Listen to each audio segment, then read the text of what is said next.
आपने भी काफी कहा था कि देखो हम डे वन से ये कह रहे हैं कि इनको गलत आधारों के ऊपर अरेस्ट किया है। हमारा कहना डे वन से ये है कि हमने एप्लीकेशन भी लगाई है कोर्ट के सामने कि पहले आप हमारा ये तय करें कि हमारी जो अरेस्ट की गई है, जो गिरफ्तारी की गई है, वो वैध है या अवैध है। उसके बाद ही आप ये तय करें कि इनको पीसी में रिमांड दिया जाना चाहिए या जेसी में रिमांड दिया जाना चाहिए।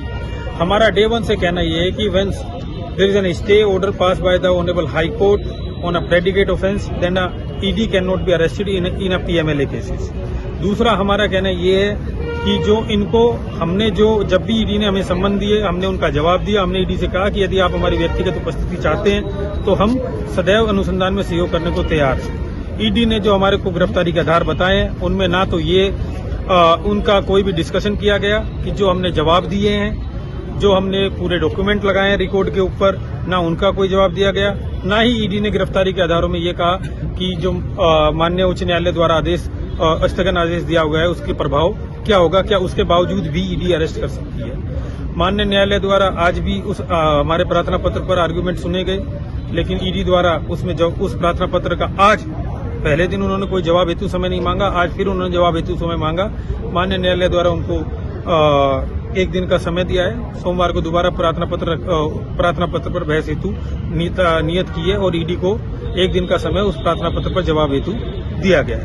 हमारा अभी भी कहना ये है कि जब तक हमारी गिरफ्तारी पर जो हमने प्रश्न चिन्ह लगाए हैं, जिसको गिरफ्तारी को इल्लीगल बताया है, वो प्रार्थना पत्र तय नहीं होता तो किसी भी अभियुक्त की जेसी या पीसी रिमांड देना गलत। सामान कहाँ गया, दान दिया देखो क्या? ईडी का केस ये किस तरह का आर्गुमेंट थे? ये मैं बताता हूँ। ईडी का कभी भी ये केस नहीं रहा कि सामान नहीं आया। ईडी का केस ये है कि सामान की गुणवत्ता में कमी थी। जब गुणवत्ता में कमी थी, सामान खरीदा गया है, सामान की कुल जो भुगतान हुआ है वो हुआ 2,73,00,000 रुपए। और ईडी जो कह रही है मनी लॉन्ड्रिंग भी 2,73,00,000, ये कैसे संभव है? माननीय न्यायालय का भी सवाल यही था कि जो सामान आया है वो खरीद के ही तो लाए होंगे बाजार से, उसकी भी तो पेमेंट की होगी, तो ये पूरा का पूरा मनी लॉन्ड्रिंग का केस कैसे हो सकता है? इसका कोई भी जवाब ना तो ईडी ने दिया और न उनके अनुसंधान अधिकारी ने दिया। बाकी मामला न्यायालय में लंबित है।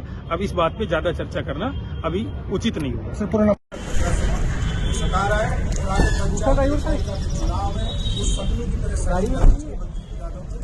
जाना चाहता है ताकि पूरा मैदान हो जाए। आप ये देखिए पूरे 5 साल में 2 करोड़ 84 लाख के टेंडर हुए, लगभग 40 के लगभग टेंडर हुए।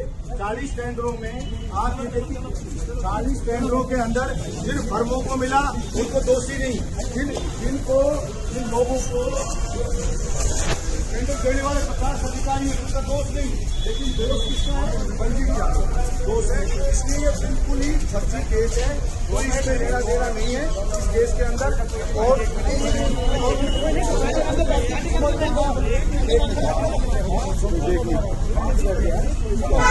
इस चीज के इसलिए मुझे न्यायपालिका पे पूरा भरोसा है, निश्चित न्याय होगा। आज न्यायपालिका ने 9 तारीख को बहस के लिए समय मांगा था, ईडी ने वो दोबारा दिया है और आप सभी ने रिपोर्टर साथी सभी कोर्ट में मौजूद थे। ईडी कोई सबूत नहीं दे पाई और ये सीधी बात है। मैं तो ये कहूंगा हिंदुस्तान की जनता है, सकली को पसंद नहीं करती, वो हिंदुस्तान की जनता है चाहे चक्रु में फंस जाए, अभिमन्यु और अर्जुन को पसंद करती है। इसलिए कभी मंदबुद्धि उस जसवंत का बेटा सेटल नहीं होगा, यही मैं कहना चाहता हूं। और सत्यमेव जयते, सत्य की विजय होती रही है, होगी। कृष्ण भगवान ने कहा है अधर्मी कितना भी ताकत हो, अंत में विजय धर्म की होती है और विजय हमारी होगी, यही मैं कहना चाहता हूं।